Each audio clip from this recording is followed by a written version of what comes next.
Are y'all ready to go beyond the gates? Ted read way too much into one hug while Vanessa gave up any chance of winning Mother of the Year. Danny frolicked with a Forester, Kat played too rough with the equipment, and Eva found a new man to vibe with.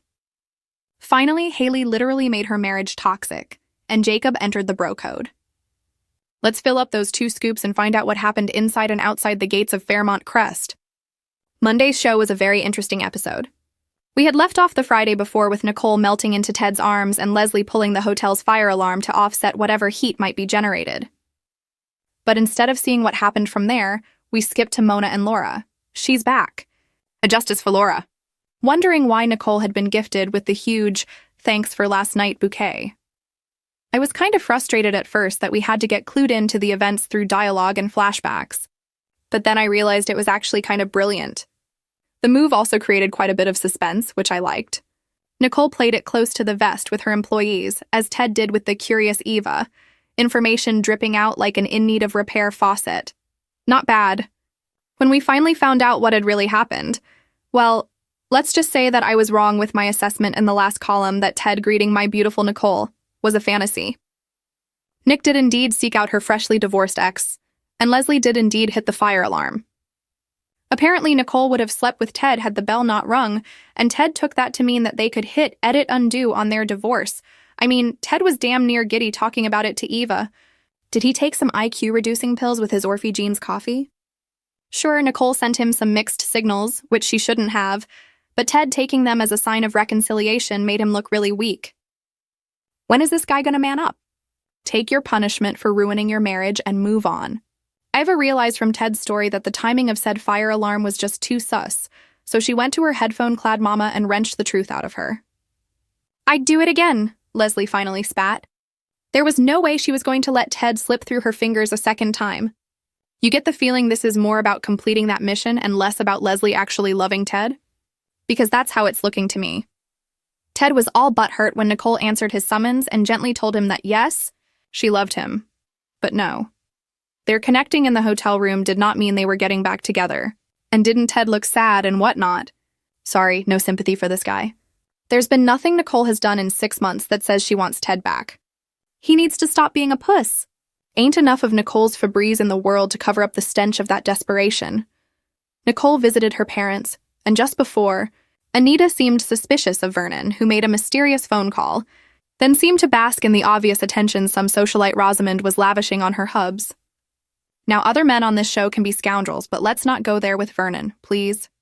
We need one guy who has it straight in Fairmont Crest. Anita let Nicole know she had nothing to be sorry for in demanding that Anita stop putting money into Barbara's trust. The only thing was, when did that conversation happen? I don't remember Nicole applying any such pressure, and I watch this shiz every day. Anyway, Anita did pull the plug finally, but I don't think Leslie has anything to worry about, as long as she doesn't blow her entire fortune on mansions and wigs. Once alone, the Duprees got frisky and were in such a rush to act on it that they took their elevator. I'd forgotten they had that. I don't even know if it's been seen on the actual show. I know it was featured that pre-premiere preview week in February. Anyway, good on them for showing older folks getting it on. Meanwhile, Nicole sought out Carlton, who brought the comfort. I know he's Ted's BFF, unspoken rules and all. But I like him with Nicole.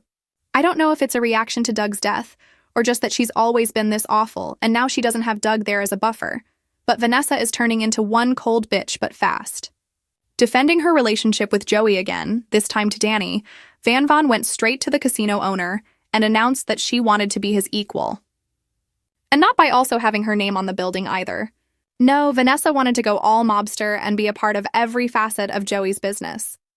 It's one thing to have a kinky side where doing naughty things gets you off. It's another to want to commit crimes to satisfy that kink. Vanessa is fast crossing the line, and even Joey seems to be aware of it. He kept telling her that she didn't know what she was signing up for, but for whatever reason, she didn't seem to care. Oh, Donald is going to ask too many questions? No problem. Wanting her own kid out of the way, Vanessa contacted his dean and reported that Donald would be returning to Banneker University that night. Like she didn't even give him a choice. Maybe part of her really was acting as a mother who just wanted her son to get a full education, but Joey knew Vanessa was just trying to get rid of the dude. Joey really nailed it, not her, when he said she needed to think beyond her own gratification. Wow, you know it's serious when Joey is the one making sense. But she didn't listen. She actually came out and said she wanted what she wanted, period. And they could discuss it at her place. Hell, it's not like Doug was there. Only thing, the McBride boudoir was off limits. So Vanessa has some taste left after all. She is really going to the dark side. And all for the sake of her penis flytrap. Cold. Danny saw Leslie at the country club, and her battle with her impulses was a treat to watch. She wouldn't do it. She wouldn't do it. Yes, she would. Danny finally moved to slap the waves out of Leslie's head. Alas, she was stopped by a brunch invite from Anita. She and Andre were expected to attend. And the RSVP had better mean really soon, very prompt. Leslie and her waves were safe for another day. Andre and Danny, predictably to them and us, found themselves again having to play 20 questions about their marriage. More specifically, what was behind the choice to continue it? Vernon grilled Andre while Anita took Danny aside and subjected her to the same peppering. Each newlywed Richardson was asked point-blank if they loved the other, and each gave a version of how the special, non-traditional kind of love they shared was good enough for them. Hey, it really is what works for two people, or more. It's not for anyone outside it to decide. The matriarch and patriarch realized this and toasted the couple with some nice, safe, sparkling cider. Can we stop having characters question this marriage already? Let them stand or fall on their own without the editorials at this point. Danny took one for the team by calling back Ridge Forrester. Yes, that one from B&B. He had crossed over into Fairmont Crest land, via phone, to propose to Pamela that Danny and Andre model for some Forrester Creations fragrance line. But Andre was so opposed to getting in front of the camera that Danny finally made the decision to tell Ridge it was a no-go. Sucks. I was waiting to see Ridge would notice how much Danny looked like former face of Forrester Maya Avant. Carla Mosley played her from 2013 to 2019. Yeah. Andre not liking to have his picture taken goes back to the beginning. Remember when he was shooting that promo vid for Nicole's tribute and he refused to have the lens turned on himself? Bill's investigator guy Keegan noticed it too. Apparently there were no recent pics of Andre anywhere to be found. Bill was tempted to ditch digging into Andre's past, but Keegan was anxious to press on, and so it was. Danny had Andre's back in more ways than one. The former and about-to-be supermodel ran into Joey at Orphe Jeans, and man, did I love watching these two banter.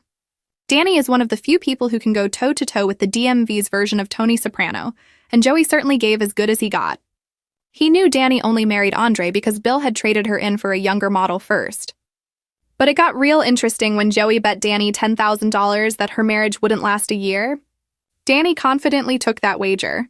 Though when she went home and Andre declared from Danny's Forrester refusal that their marriage was getting stronger, Danny smiled that she wanted to see them make it to their first anniversary. So is it more about winning the bet now, Danny?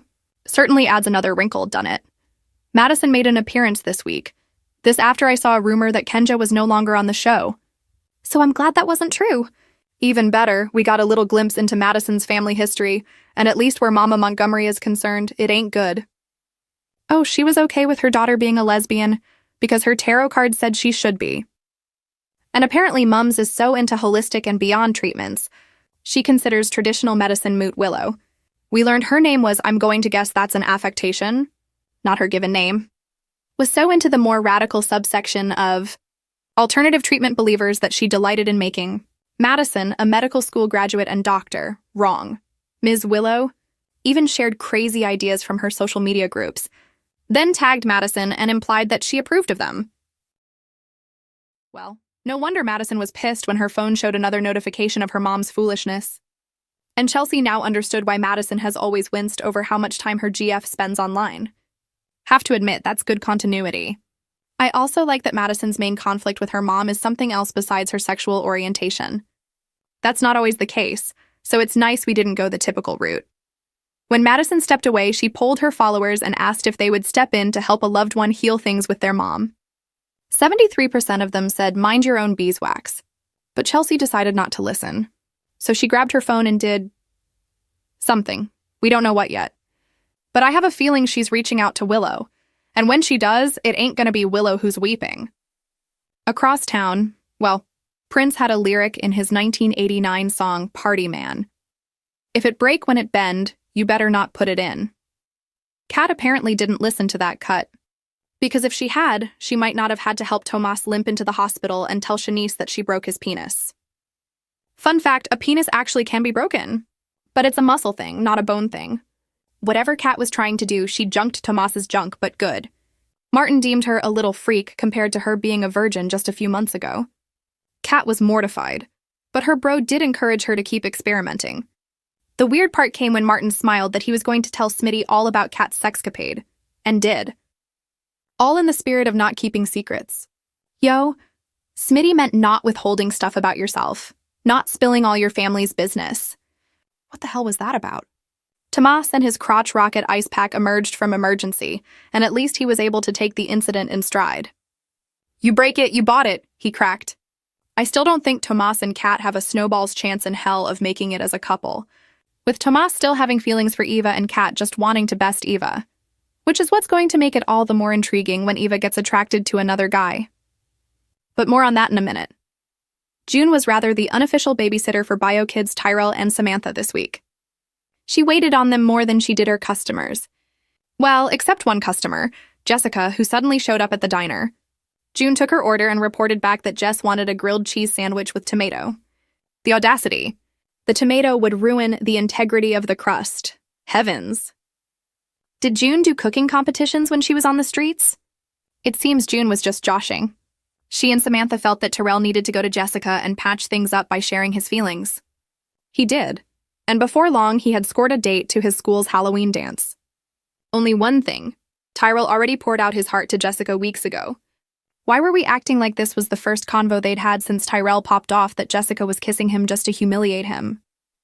Samantha, on the other hand, didn't take June's advice from before about avoiding Nathan to her own heart.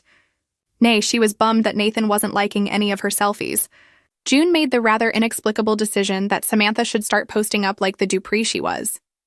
She was a little much by design, so go with it. I'm on the fence about this tactic. I mean, I'm all about not being ordinary, but it also seems wrong somehow to tell Samantha to exploit her celebrity to get more engagement. Sam did it. And Nathan clicked on every pic, so she was happy, and she had a plan for what to do after he messaged wanting to see her. Alas, Miss Girl, methinks Nathan only has one thing in mind. You should have listened to June when she told you Nathan wasn't all that. Hell, June should have listened to June when she told Samantha that Nathan wasn't all that. I don't know why the switch. The smell of onion rings getting to her. Over at the country club, Leslie brought Peaches into the banquet room and ordered a side of sass for Nicole. Now that Nicole's divorce from Ted was final, it would be no time at all before Leslie was the new Mrs. Richardson. Nicole didn't give a crap and courteously acknowledged Peaches, who was aghast that the girl she raised would be trying to run a sister down. Money didn't buy class. Peaches reminded the nouveau riche Leslie, so she needed to learn when to keep her trap shut. Leslie didn't like the dressing down and went on the attack as per usual, but in the middle of her tirade, Peaches had a coughing fit so bad she could barely talk. Leslie wanted to take Peaches to a doctor. Peaches refused, just wanting to get back to her apartment. Eva ran right to her mom as soon as she got her text and flamed Leslie for picking a fight with the ailing Peaches. Leslie, by this time, was actually cowed and owned, starting things up. Peaches had been weak enough lying down in the backseat of her car that Leslie began to understand her foster mom's mortality. Eva could see that Leslie was actually sincere and said they'd face losing Peaches together. Nice stuff. Especially considering that just before this bit of daughter-to-mother counseling, Eva had met a new dude at Uptown. His name was Isaiah, and he apparently shared Eva's preference for using fountain pens. She lent him hers after his crapped out, learning he was a counselor who helped other people earn advanced degrees. He had returned from the Pacific Northwest to attempt a job at Banneker. The vibe was vibing between these two, despite the quick dip in energy when Iz said he had a father who would rather crush his dreams than support them. Keep that detail tucked under your hat for the moment. Eva had to run, this was when she got Leslie's text, but she said she would get her pen back from Isaiah next time. Tomas who? Senor Navarro better get with it before Eva officially moves on. Haley made a show of talking to Sammy at Uptown, all the while being handed off a tiny paper bag that contained an even tinier bottle of clear liquid. That wasn't no new kind of Febreze potpourri she shoved in her purse. Randy noted that they were being watched by Vanessa and Danny, but Haley didn't care. She thought it clever to reinforce their connection by being seen together. Maybe she should have cared. Because at that moment, Danny and Vanessa were disagreeing over whether or not Haley's conversation companion was Sammy or Randy. Like that mismatch isn't going to set off light bulbs over Danny's head. As for Haley, she bopped home ready to sing to Belle Biv DeVoe's Poison. But Bill wondered why Haley bore no shopping bags. Since she'd said she'd been at the salon, Haley lied her way out of that one, then plop plop fizz fizz. Oh, what a dead man it is. Well, not yet. Haley just gave him his first dose of whatever toxic toxicity Randy had procured for her. The next day, Bill seemed to be feverish, but it was Haley who took the stumble lying that Caroline was looking for some file or other, only for Bill to end up talking to Caroline, who knew nothing about such file. Like, Haley actually grabbed Bill's phone out of his hand. How come he's not smelling a maze full of rats by now? Bill decided he needed to go to the office and skipped out on the tea Haley had just made for him, offering, "You drink it," when he left. Har har. Little did he know she had been trying to serve him green tea, the kind that has you turning green before you die. But Haley was on a new mission. She needed to see Bill's life insurance policy for herself, since he had only ever told her he'd taken one out. She managed to get into Bill's office, and with Randy's help located the document on Bill's laptop. But in came the ever-helpful Caroline, with tea. Is Lipton getting royalties? What a trip watching Haley privately diss the assistant we'd always seen her being friendly with. Learning the $10 million amount was legit, and tiring of Caroline buzzing around like a bee over summer sunflowers. Haley, against Randy's wishes, decided it was time to speed the plan up. She took her dropper and drugged the very tea Caroline had brought in. Unfortunately for Haley, it was cold. You couldn't nuke it first. So Bill didn't get past the first sip, promising some good lovin' if he would just shut up and drink it. Bill dutifully downed the cold brew. But does this stuff only work in liquids? Haley can't bring Bill his lunch and squirt the stuff in his Orphe jeans mashed potatoes or something? Not that I'm instructing Haley how to kill Bill. Quentin Tarantino may have a problem with that anyway. Let's see how long Haley can go before she gives herself away. Naomi got her pregnancy test results online, but before she could log in and find out what they said, Jacob came home from work early, having actually asked for time off so he could talk things through with his wife. Though she assumed he thought her the unreasonable one in not wanting a child, Jacob freely said that Naomi had a right to her feelings. This thaw in the Cold War led to some sweet nookie. But before you could say, "Where's Naomi hiding the tide these days?" Jacob decided he needed to transfer a police report file and grabbed Naomi's laptop so he could get into the cloud. But lo, Jacob found Naomi's results instead, and they were negative. Wait, Naomi was still at the login stage the last second her screen was up. How did we get to the results? She can't have lied that she wasn't pregnant, because Jacob clearly saw something on that screen, so we're going to have to go with that. Jacob wasn't happy that Naomi had gotten a test done, and received the results without so much as telling him. Naomi had just been averse to having more tough conversations, and had no idea where it left things now that he was clearly eyeing parenthood, and she wasn't. The Hawthorns almost went at it again, but Naomi pulled back, saying sex wouldn't fix everything. She was certain that Jacob resented her for being happy she wasn't expecting, and that Jacob was feeling like she was taking something away from him. His answer to both was no. Have you ever seen a more understanding husband? He was more cheesed when Naomi got on him for arresting Danny the show's first month.